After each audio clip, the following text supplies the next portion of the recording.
Hello दोस्तों, welcome to my YouTube series building and managing a startup in India. यहाँ हम बात करेंगे स्टेप बाय स्टेप कैसे आप अपना स्टार्टअप स्टार्ट कर सकते हो और किस तरह से अपने बिजनेस को लीगल और कंप्लायंट रख सकते हो।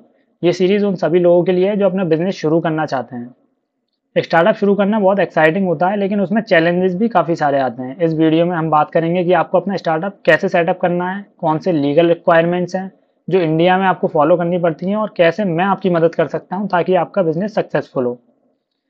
सबसे पहले आपको पता होना चाहिए कि स्टार्टअप शुरू करने के क्या क्या बेनिफिट्स हैं। ये सिर्फ पैसा कमाने का तरीका नहीं, बल्कि आप अपनी पैशन को बिजनेस में बदल सकते हो और अपने गोल्स को अचीव कर सकते हो। कुछ की बेनिफिट्स हैं जो मैं आपको बता रहा हूँ।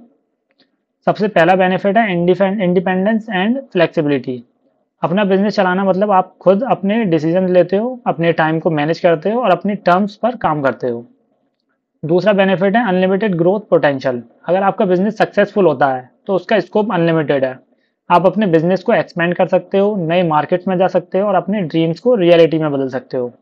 थर्ड बेनिफिट्स है कि आप अपने पैशन को प्रोफेशन में बदल सकते हो। अगर आपका कोई काम करना काफ़ी अच्छा लगता है तो आप उसी काम को अपना बिजनेस बना सकते हो। And fourth is job creation and impact. आप अपने स्टार्टअप के थ्रू दूसरे लोगों को भी एम्प्लॉयमेंट दे सकते हो और अपनी कम्युनिटी पर पॉजिटिव इम्पैक्ट डाल सकते हो। The fifth one is tax benefits और गवर्नमेंट सपोर्ट। इंडिया में गवर्नमेंट स्टार्टअप्स को बहुत सारे इंसेंटिव्स और सब्सिडीज देती है, जैसे स्टार्टअप इंडिया स्कीम के थ्रू आपको टैक्स एग्जेम्पशंस, इजी रजिस्ट्रेशन और फंडिंग अपॉर्चुनिटीज मिल सकती हैं। Sixth is networking opportunities. आपको नेटवर्किंग अपॉर्चुनिटीज भी मिलती हैं। इंडिया में स्टार्टअप्स को एक्सेलरेटर्स, इंक्यूबेटर्स और वेंचर कैपिटलिस्ट का काफ़ी सपोर्ट मिलता है। इससे आप अपने बिजनेस को ग्रो करने के लिए इंपॉर्टेंट कनेक्शंस बना सकते हो। स्टार्टअप का एक और बेनिफिट है कि आप इंटरनेशनल मार्केट में भी एक्सपेंड कर सकते हो।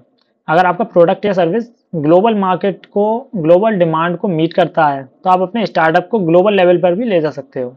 तो स्टार्टअप सिर्फ अपने लिए नहीं, दूसरों के लिए भी फायदेमंद हो सकता है। आप अपने सपनों को पूरा कर सकते हो, दूसरों की मदद भी कर सकते हो। आज के टाइम में इंडिया स्टार्टअप इकोसिस्टम के लिए गोल्डन अपॉर्चुनिटी बना हुआ है। आज से कुछ साल पहले तक स्टार्टअप कल्चर थोड़ा लिमिटेड था, लेकिन अब आप देखेंगे कि इंडिया में स्टार्टअप का फ्यूचर बहुत ब्राइट है।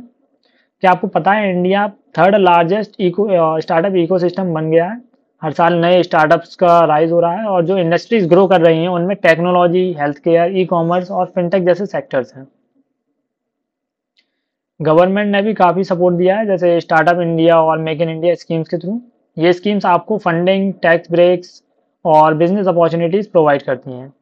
स्टार्टअप्स का फ्यूचर इंडिया में काफ़ी ब्राइट है, क्योंकि the market is evolving fast. लोगों की बाइंग पावर बढ़ रही है, टेक्नोलॉजी एडवांसमेंट हो रहे हैं और स्टार्टअप्स को जो इकोसिस्टम और सपोर्ट मिल रहा है उससे आप अपने बिजनेस को स्केल कर सकते हो। अब जब आपको पता चल ही गया है कि स्टार्टअप स्टार्ट करने के कितने फ़ायदे हो सकते हैं, तो चलिए अब बात करते हैं बिजनेस आइडिया के बारे में। ये सबसे इम्पोर्टेंट चीज़ है। अपने इंटरेस्ट, स्किल्स या कोई ऐसी प्रॉब्लम के बारे में सोचें जो आप सॉल्व कर सकते हो। बिजनेस आइडिया वो होना चाहिए जो लोगों की ज़रूरत को पूरा करे और मार्केट में उसकी डिमांड हो। अगर अभी तक आपको आइडिया नहीं मिला है तो कोई बात नहीं, अगले एपिसोड में हम इसी टॉपिक के ऊपर बात करेंगे और मार्केट रिसर्च के बारे में भी बात करेंगे। अ, अब जब आपका आइडिया रेडी हो जाए तो आपको अपने बिजनेस को लीगली सेटअप करना होगा। इंडिया में बिजनेस स्टार्ट करने के लिए आपको कंपनी रजिस्ट्रेशन करना पड़ता है। आप प्राइवेट लिमिटेड कंपनी, एलएलपी या फिर सोल प्रोप्राइटरशिप चूज कर सकते हैं, और ये आपके लीगल और फाइनेंशियल रिस्पॉन्सिबिलिटीज डिसाइड करेगा।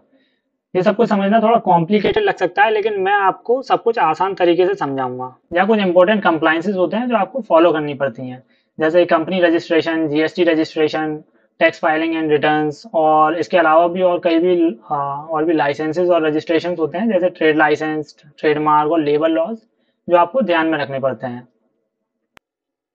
अब शायद आप समझ गए होंगे कि स्टार्टअप शुरू करने में काफ़ी चीज़ें ध्यान में रखनी पड़ती हैं, लेकिन ये सब आपके लिए मुश्किल नहीं होगा, क्योंकि मैं हर स्टेप पर आपकी मदद करूंगा। मैं इस सीरीज में आपको स्टेप बाय स्टेप गाइड करूंगा ताकि आप अपना बिजनेस लीगल और सक्सेसफुल बना सकें। याद रखें, एक सक्सेसफुल बिजनेस का फाउंडेशन आइडिया नहीं, बल्कि उसको एग्जीक्यूट करना होता है। लीगल और फाइनेंशियल कंप्लाइंसेस को ध्यान में रख के आप अपने बिजनेस को स्टेबल और स्केलेबल बना सकते हैं। अगर आपको कोई भी क्वेश्चन है या आपको मदद चाहिए अपने बिजनेस को स्टार्ट करने में, तो नीचे कमेंट करके बताएं या मुझे डायरेक्टली कॉन्टैक्ट करें। मैं आपकी मदद करने के लिए हमेशा अवेलेबल हूँ। तो दोस्तों, अगर आपको ये वीडियो अच्छा लगा हो तो लाइक, सब्सक्राइब और बेल आइकन दबाना ना भूलें, ताकि आपको मेरी अगली वीडियोज़ मिल सकें। थैंक्स फॉर वॉचिंग और मिलते हैं नेक्स्ट वीडियो में। Thank you.